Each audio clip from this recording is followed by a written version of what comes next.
Bob is the heart of the movie.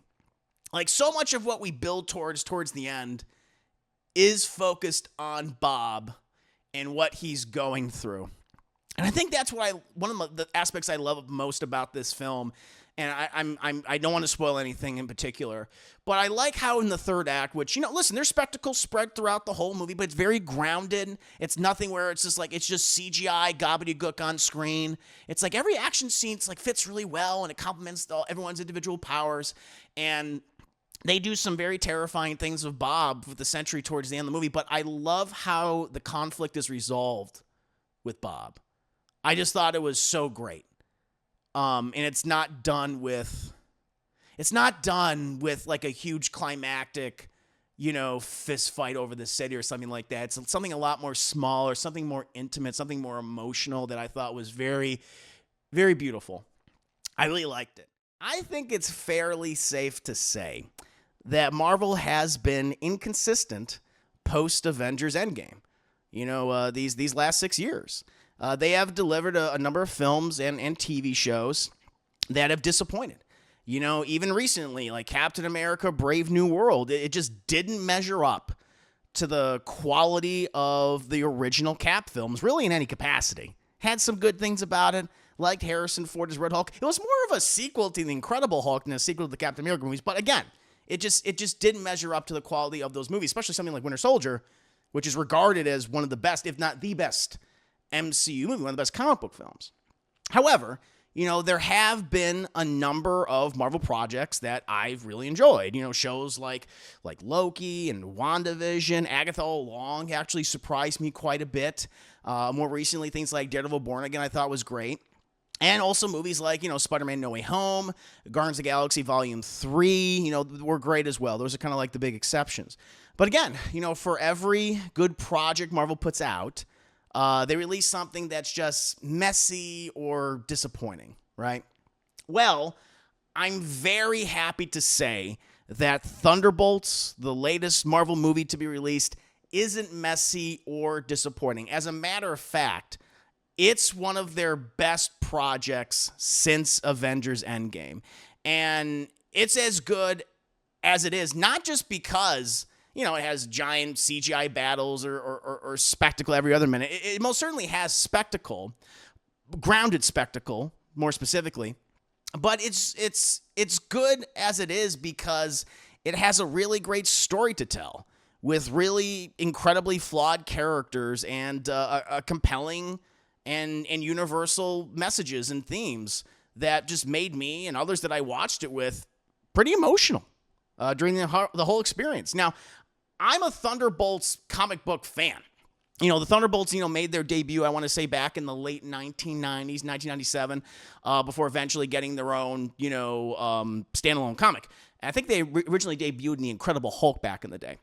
And reading, that first issues, especially the first issue, the Thunderbolts initially present themselves as a new superhero team, kind of alongside, the Avengers or the X-Men. But at the end of that issue, or the first couple issues, it's revealed that they're actually all supervillains under the control and guidance of Baron Zemo, Helmut Zero, who's, using them to strengthen his, hold on international crime and to carve out like a piece of influence across the planet alongside other notable villains like, Doctor Doom, for instance.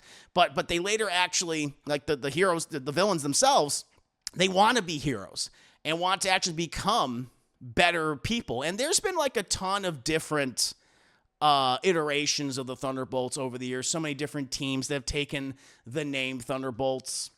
One of the more recent ones featured like, Deadpool and Punisher, Elektra, Red Hulk, stuff like that. So many different takes on the characters, and they've been sometimes they've evolved and been called like the Dark Avengers, and you had like Norman Osborn. He was like in charge of them. Again, many iterations on those characters. And the movie it's not specifically adapting a specific run of the Thunderbolts, but it's kind of looking at the breadth of stories over the years at this point. Over 25 years, nearly 30 years, and picking and choosing certain things, and incorporating these stories and characters into the MCU, or taking what they have and maybe taking elements from the comics themselves. And, for the general premise of the movie, in the film, we initially follow Yelena Belova, Black Widow, Florence Pugh's Black Widow, who has become pretty listless and is suffering from depression. She takes on a job from CI director Valentine Desfontaine, played by Julia Louis-Dreyfus, who's being investigated by the United States government for her secret illegal projects dealing with superhumans. And Yelena and many other villains and antiheroes are then kind of caught in a trap that's essentially meant to dispose of all of them, but they uncover something like truly dangerous that inevitably forces them to work together to stop it and to save themselves. The film is directed by Jake Schreier. Hope I'm saying his name correctly. Correct me if I'm wrong. And is written by Eric Pearson and Joanna Kalo. Now, with Schreier and Kalo apparently having worked together previously, coming off of Netflix's series Beef, which was one of the most critically acclaimed shows of the last few years, a show that I regret I still not have seen, but everyone that I've talked to has said it's fantastic. And I think it's because of that pedigree and that relationship that we have something as well written, emotional, and as captivating as Thunderbolts. Like, the story itself, I feel like one of the biggest issues with the MCU going on is that it's directionless. It doesn't feel like it's building anything particular, and even a lot of the stories themselves, which again, there's some exceptions, of course, but it's like they just seem so confused and muddled, and because there isn't like seemingly a sense of direction, they don't know what they want to build towards, and the character arcs and the stories themselves feel so underwritten. Like, this is a movie that feels very confident in itself. It knows exactly what it wants to do. It gives a lot of depth to these characters throughout its running. Most of the characters. There's one in particular that doesn't give a lot, but we'll get to that later on. But it's just grounded, and it's confident, and it's also isn't afraid to be conversational. I think that's one of the big issues with some of the post Avengers Endgame Marvel movies. It's like, let's just give them spectacle. Let's not like have these kind of like in-depth conversations between the characters. Like, you can't be quiet. It's got to be loud. It's got to be booming all the time. And this movie is very introspective. Like, these characters, who are all just a bunch of losers and fuck-ups and villains, similar to something like the Suicide Squad. I mean, Marvel and DC have borrowed from each other for years. A lot of people have said, oh yeah, Thunderbolts is Marvel's Suicide Squad. And it's true. But that's okay, even if it's a copy, because at least this movie is still doing its own thing. I just like that so many of these characters, even though they get some really cool moments, of course, there is some spectacle involved, but it's grounded. A lot of this movie, I like watch, I'm like, God, this is very conversational. Like, some of my favorite moments in this film are just these characters having conversations with each other, having a nice rapport or a back and forth. Whether it be something that's really wholesome and emotional, and where these two characters, for instance, Florence Pugh and David Harbour, like, really opening up to each other throughout the events of the film, and being very honest about their relationship and what they're both going through, like having that, but also at the same time, like having these points of conflict where these characters are arguing, having it feel like real. I love the dynamics between everyone in this movie.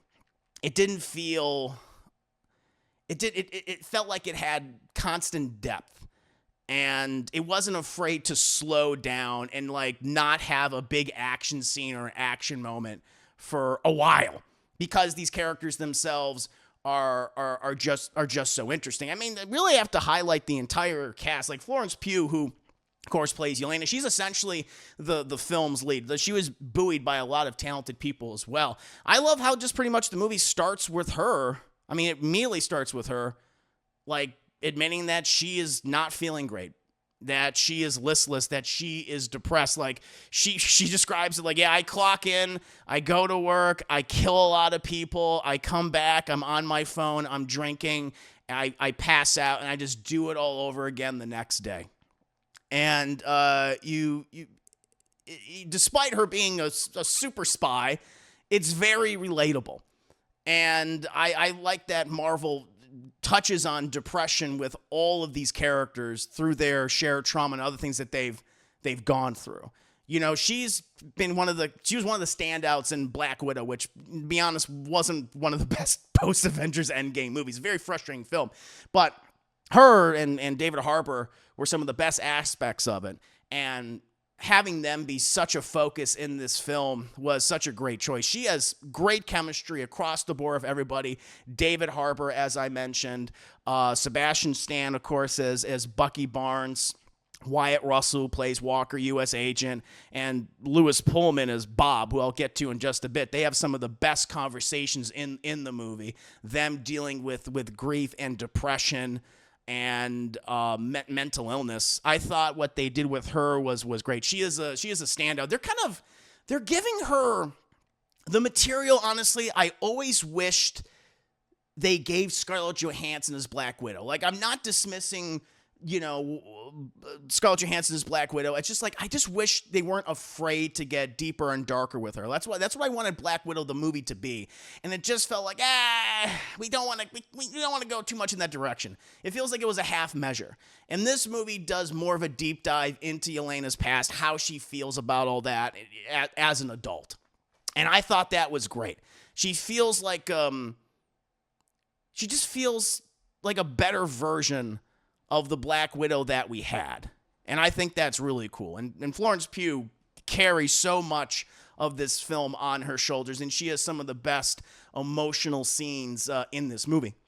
And, you know, just speaking of very emotional characters who have also been through a lot, like Sebastian Stan's Bucky Barnes is also great. Like, we've seen a lot of different eras of Sebastian Stan as Bucky Barnes. You know, from initially being presented in, you know, Captain America, the First Avenger, as the very confident, handsome friend of Steve Rogers, to then being the super assassin who had his entire identity, his humanity stripped from him, and has just dealt with PTSD throughout so much of his life. Like, here we see a Bucky who is in a better place, who is healthier, and also is looked up to by a number of the characters. He's kind of like the character, like, managed to overcome so much and suffered because of his PTSD and mental illness and everything else. And characters kind of like gravitate towards him and have a lot of respect for him, which was really nice to see in this movie. But he's like really managed to pull his life together, becoming a congressman even. Which some people are saying, like, that's too unrealistic that the Winter Soldier would become a congressman. Who would vote for him? It's like, have you seen our politicians nowadays?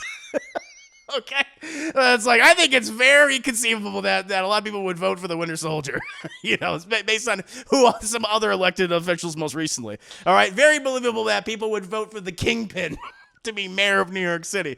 Bucky Barnes is a congressman for Maryland. I think that's totally fine. That is very conceivable. But we see that, and him going through the political structure and everything, and him even struggling with that, but still trying to balance his former life as a spy, as an assassin, as a superhero. It's great to just see Bucky, who, you know, always was, you know, look up to Steve Rogers, was a character that was so traumatized, and now other traumatized characters are looking to him as an inspiration. You know, it's something that they want to achieve and get to in their life. I thought that was really cool for him as a character. Really love what they did with him. Wyatt Russell as John Walker, U.S. agent. I'm a big Wyatt Russell fan. I really liked a lot that he's appeared in. Of course, you know, he's the son of Kurt Russell, looks just like his dad. And I love how in this is like, yeah, John Walker should never have been Captain America, because unlike Steve Rogers, John Walker is an asshole. He really is. Like, if you thought he was a dick in Falcon the Winter Soldier, oh my God, he has gotten worse. He is incredibly selfish.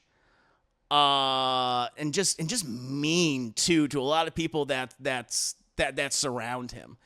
And but I think that's great that's how he's playing the character. He is the antithesis of Steve Rogers, of Captain America.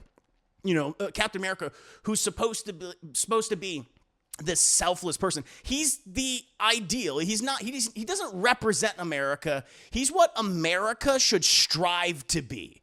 That's what he is. Where John Walker, he's that guy that, he was presented as the all-American, that jock. He is, it's like, I represent the American, everything it stands for. But he represents all the flaws within America. He's a bully. He's an asshole. He rubs a lot of people the wrong way. But at the same time, he's still human, and he has a whole host of problems that have made him this way. He's dealing with being perceived as a failure, as the failed Captain America. He's dealing with a marriage that has fallen apart in this movie. A wife that resents him. And he wears that on his sleeve as much as he wears it on, like his dark Captain America costume. I really liked what they did with him, and I really liked that they leaned into him.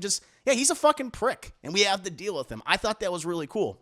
This movie is very serious, can be dour in a great way, very emotional. It still has humor. It's not a laugh out loud like maybe like, I guess you can naturally compare it to something like Guardians of the Galaxy. Kind of a similar vibe in this, like, these are a bunch of fucking assholes and people you wouldn't think that would be heroes, but they have to work together, right?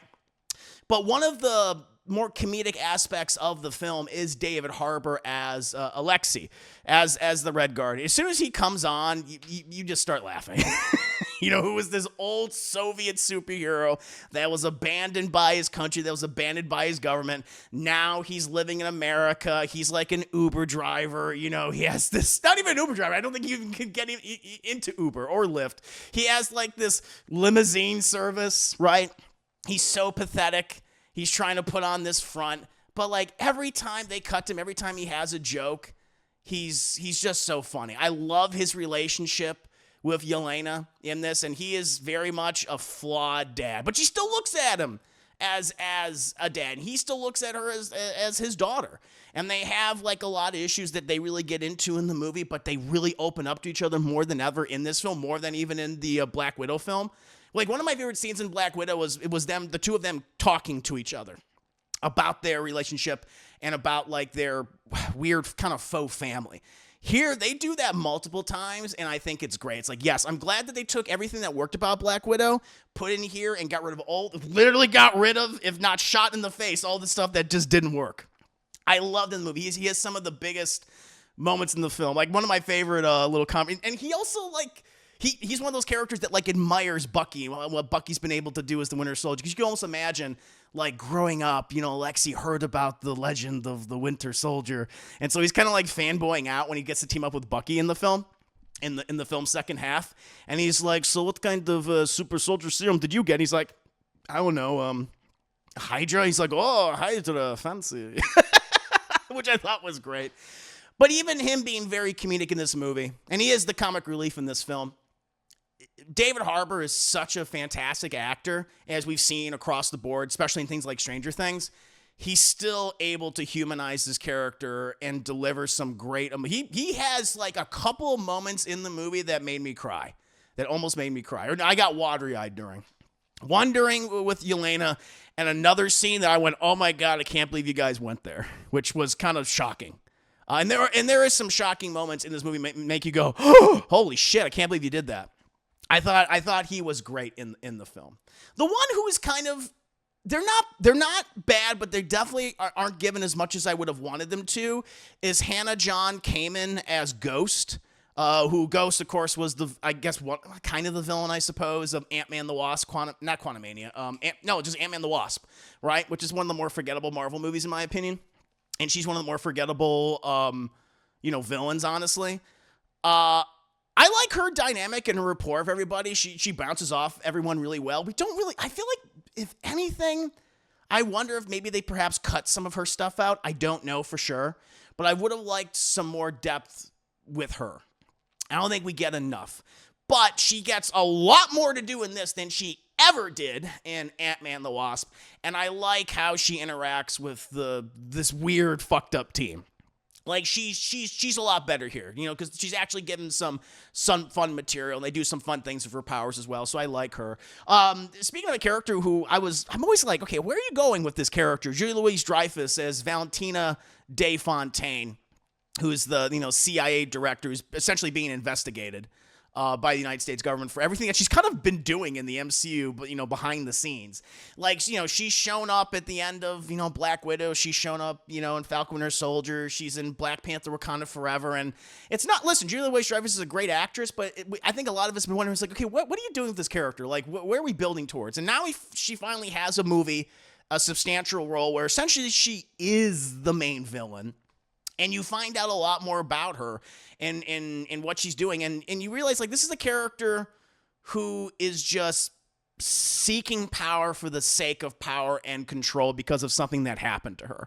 Like, her view is like, we don't live in a world of good guys versus bad guys. We live in a world of bad guys versus worse guys, okay?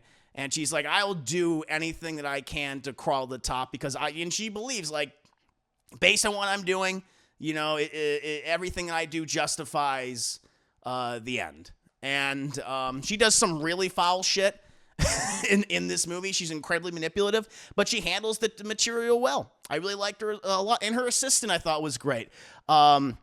Geraldine Viswanathan, I think that's how you say her name. Correct me if I'm wrong. She plays Mel, her assistant, and she has actually some great moments, some funny moments in the movie, and I liked her rapport with Julie Louis-Dreyfus quite a bit, and also with Sebastian Stan as Bucky, who's trying to basically go, listen, we all know that fucking Elaine is evil. Okay, we all know it. You know it. You've had to do some foul shit. We'll get you a pardon. Just come on, just speak the truth, and we'll cover for you. And she's kind of like, I don't know what I'm supposed to do. But to me, yeah, she's the slimy, evil Nick Fury. She's the one's like, God, she's constantly manipulating people, constantly getting people. I mean, that's kind of how essentially the film starts, is her throwing all these people in the conflict so they can all kill each other so she can clean up, over dirty dealings, all over dirty secretive work that she did for the government, or really did for herself, right? That's what she is. And she's great. She's great here. It's just like, now it's like, okay, now I know exactly what this character is. It's like, cool. This is good. I like this. But the biggest standout of the movie for me is Louis Pullman as Bob, who, of course, is the Sentry.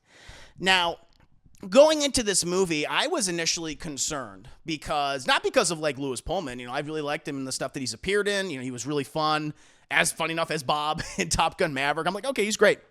But I don't like the character, the Sentry, in the comics at all. He's from Marvel's far past, and he was brought back in the early to mid 2000s by Brian Michael Bendis for his New Avengers run. And he's just such a boring character. He's a gimmick of a character. He's one note. He's like, okay, the most powerful superhero in all of Marvel, but he's crazy. Like, that's his thing. Like, it's like, okay, we have Superman, but what if he was nuts? And that's what he is. Like, they never really went into why he was crazy, why he was nuts, what his mental illness. He's like, nope, he's just a wild card. He's a gimmick. He's the guy you throw out there in the middle of the battle when things aren't going well, and maybe he'll save the Avengers, maybe he'll kill the Avengers. We don't know, but that's what he's used as, essentially. And I've never liked the character. Obviously, he's just stoic for the sake of being stoic. He has no personality. And so I was concerned about them using this character in the MCU. And what's so great is they said, oh, okay, we're going to use the Sentry, but we're just not going to use any of the things that are bad about the Sentry. We're going to adapt this character, but we're going to do a lot more things with him, which I thought was great. Because Bob, who was introduced in the first act in a way that I don't want to spoil, but he's found by a lot of members of the group, and you are instantly captivated by him because he's so charming. He's so nice. You feel for him. He's very funny. He has a wonderful relationship with Yelena where they're both able to kind of open up to each other about their mutual problems. Their depression that feels like they have a void in their life, right? That's how she describes her life. It feels like there's just this void. He's like, I feel the same way. And yeah, anytime he's on screen, the movie's great. Like, initially, he's just very charming and adorable. And you just, I love this. Bob! Everyone's like, Bobby! Everyone loves him.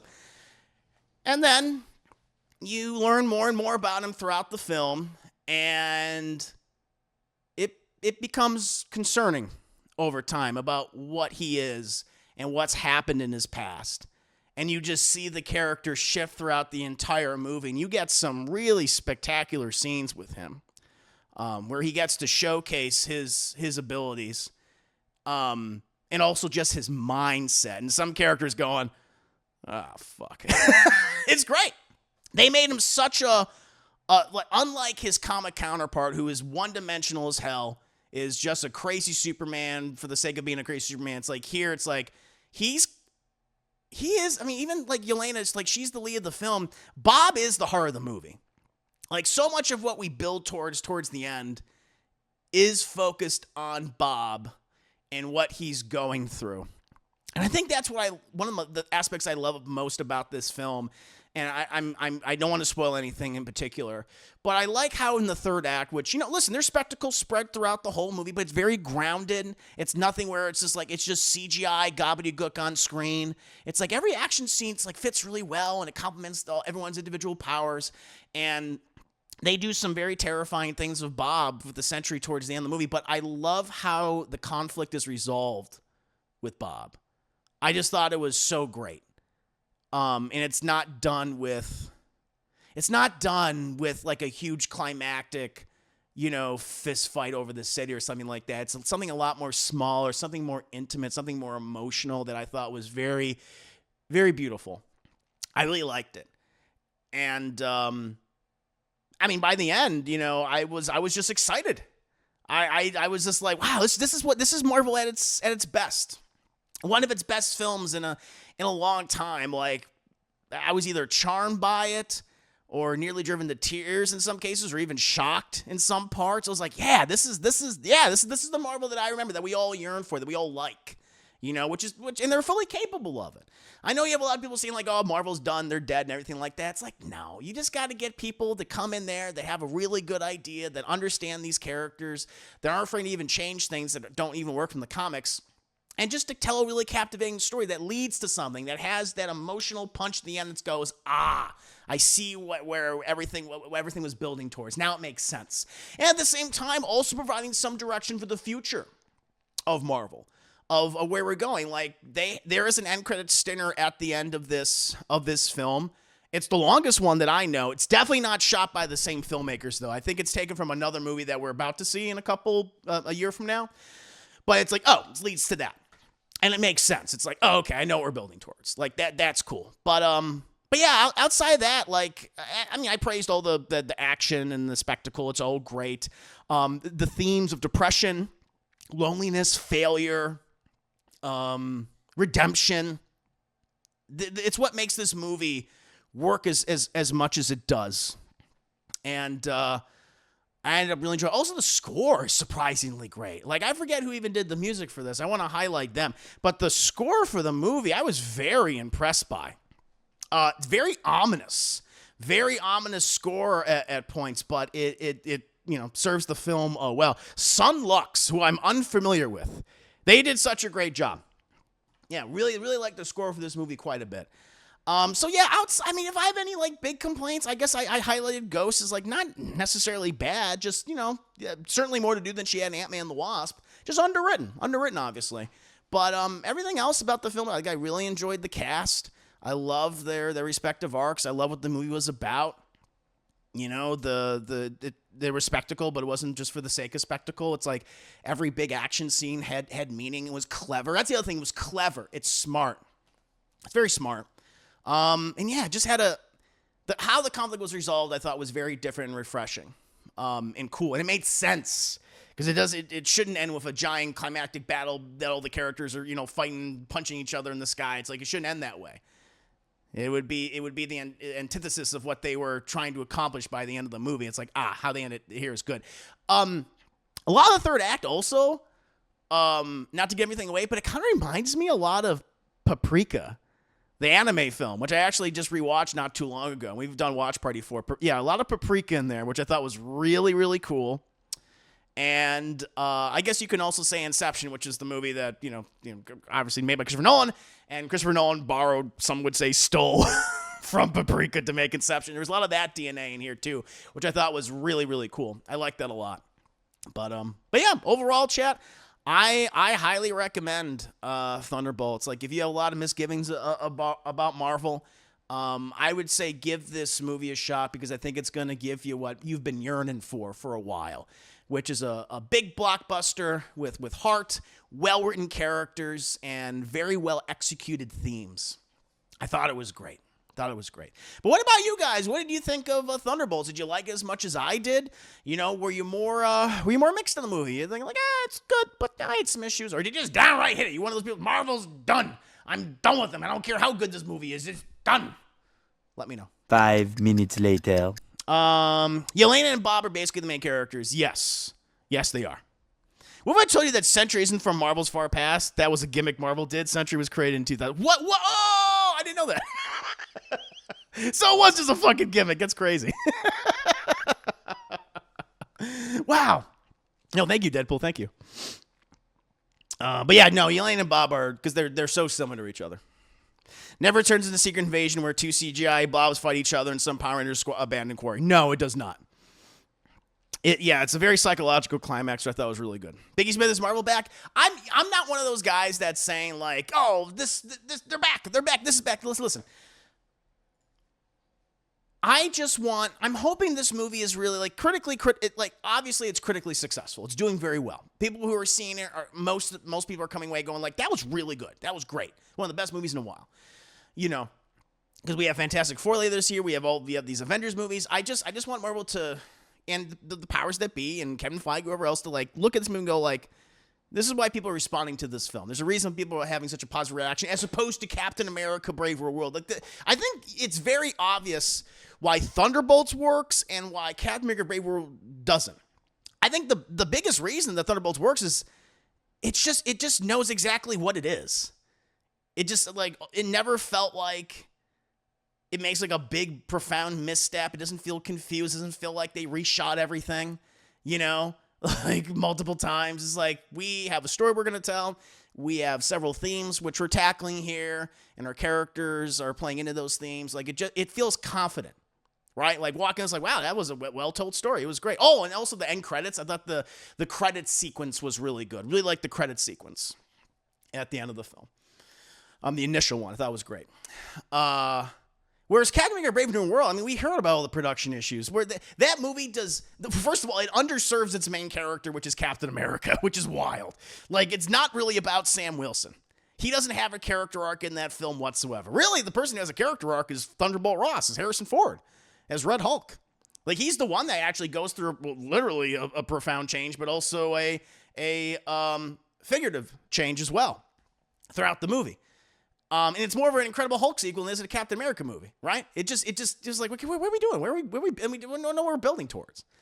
And as a lame villain and the leader, you know. Whereas Thunderbolts, it just seems to know what it's doing. You know, it just executes everything well. Like, I was invested in the story. Whereas Captain America, I'm like, I don't know what the fuck's happening half the time. I don't think they even knew. So that's the big thing. So Marvel back, who knows? Marvel, they should just make more movies. I'm not saying like it needs to be in the same tone and tackle the same themes. They just need to have confidence in the story and give interesting things for these characters to do. And then you'll be fine. Like, that's the most important thing. Like, yes, you can have the spectacle, and this movie has that and does it very well. It's grounded. It's actually more like this movie feels more like a Winter Soldier successor, you know, and Civil War successor than Captain America 4 does. It really does. I'm sure they are. I'm sure they're looking at the reaction, just going like, oh, okay, let's do this, you know? And then, you know, yes, you can put in stuff, be like, oh, we're building towards this, but it doesn't overcome the rest of the movie. There you go. One spoiler. Taskmaster dies within like the first 15 minutes of the movie. They're like, she shows up and it's like, hi, I'm Task, bang, and they shoot her in the fucking face. They shoot her in the vein. They're like, that was it. Ghost kills her. Phases, gets the gun, boom, dead. And although later in the film, because Ghost, like, because at one point in the film they realize like, oh, we're kind of trapped, and Ghost kind of starts opening up. Is like, so who did you know who I killed? Did did you know her? And Yelena says, yeah, I knew her, and she had a hard life. That was it. That's really it. And the one thing I appreciate about Marvel is that they're not afraid to admit, like, yeah, we fucked up. They're not afraid to go, this didn't work, and we'll course correct, right? They've done that a lot in the past. And this is a situation where it's like the Mandarin, where you had so many people that just didn't like what they did with the Mandarin Iron Man 3, and like, okay. We're going to fix that. And they brought the Mandarin with Shang-Chi, although I would say how they wrapped up the Mandarin in that movie is frustrating. But still, Tony Leung, nice big change that worked. Like, I think a lot of people like Tony Leung as the Mandarin a lot. I certainly did. I was like, yeah, this is what the character should be. It's not that they say, but now it's like, all right, we killed that Taskmaster that no one fucking likes. Like, literally gave her like a line and a half. They're going to bring in a new Taskmaster. They're going to bring in Tony Masters now. When? I don't know. Maybe if they do a Thunderbolts sequel or whatever they're going to call the movie. They're going to do that. So, yeah. Taskmaster, and this is the Slipknot of Suicide Squad. Yeah. Her line was like, hey, I'm in Bane, just dead. I'm like, all right, we're sorry. Literally, let's give her like 5 minutes, yeah. And you see her face once, like you see, I forget the actress's name. She's like, I'm here to kill you. It's like, okay, if you say so. I knew they're offing them because they're the only Thunderbolt member who wasn't cast in Tuesday. Yeah, that's true, because they're all, yeah. So, there is that. But, yeah, it's not even a big spoiler, because everyone's been joking about it. Now we're going to get the real Taskmaster, 100%. We're going to get the real Taskmaster. They shot her, then they incinerated her. So, yeah, that's one point. Okay, another kind of spoiler. They're in a giant incinerator, essentially. And it's like, all right, we got to get out of here. And they're like, fucking leave her body. What? Got to leave her. They made sure she was fucking dead. They burned the body. Yeah, this is like the first 20 minutes of the movie. No, I feel bad for the actors too. Like we're being, we're being, sassy and everything. We're being, funny, sarcastic. But I do feel bad for her because it's not her fault. She just got a lot of shit. It just didn't work. It didn't work at all. But now we are going to probably get a new Taskmaster, which is exciting because Taskmaster in the comics is really cool. So we'll do that. We'll get that. I don't know when they're going to introduce him, but they'll introduce him at some point. I imagine it'll be post-Avengers movies. If they do another Thunderbolts, for instance, I think that would be a good time to introduce him. That's what I would do. But we'll see. Spoilers over.